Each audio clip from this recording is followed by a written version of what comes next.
In this video, I will teach you how to write functions with few arguments in C#.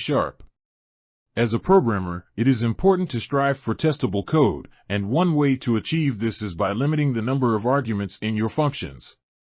Having too many arguments in a function can lead to a combinatorial explosion, where you have to test a large number of different cases with each separate argument. It can also make the code more difficult to understand and maintain, as it can be harder to keep track of all the different parameters.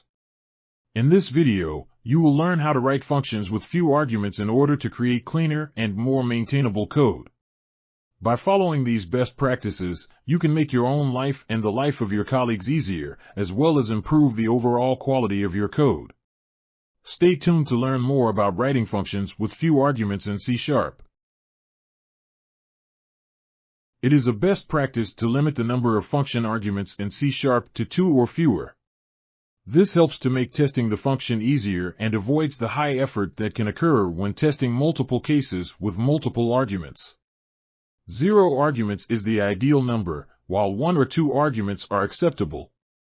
It is best to avoid using 3 or more arguments, as this can indicate that the function is trying to do too much and may be better split into multiple functions. In cases where using more than 2 arguments is necessary, it is often possible to consolidate the arguments into a single higher-level object.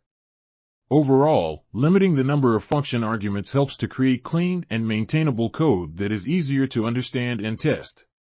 The second example is considered cleaner code because it reduces the number of function arguments from 5 to 1.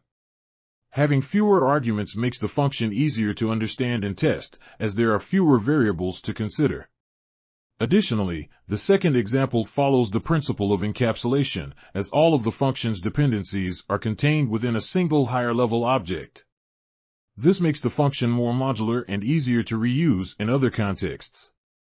Overall, the second example is considered cleaner code because it has fewer arguments, is more modular, and follows good design principles.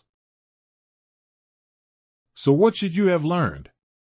It is generally considered a best practice to limit the number of function arguments in C# to 2 or fewer in order to create clean and maintainable code that is easier to understand and test. 0 arguments is the ideal number, while 1 or 2 arguments are acceptable. However, it is best to avoid using 3 or more arguments, as this can indicate that the function is trying to do too much and may be better split into multiple functions. In cases where using more than 2 arguments is necessary, it is often possible to consolidate the arguments into a single higher-level object. Follow these best practices to write better code.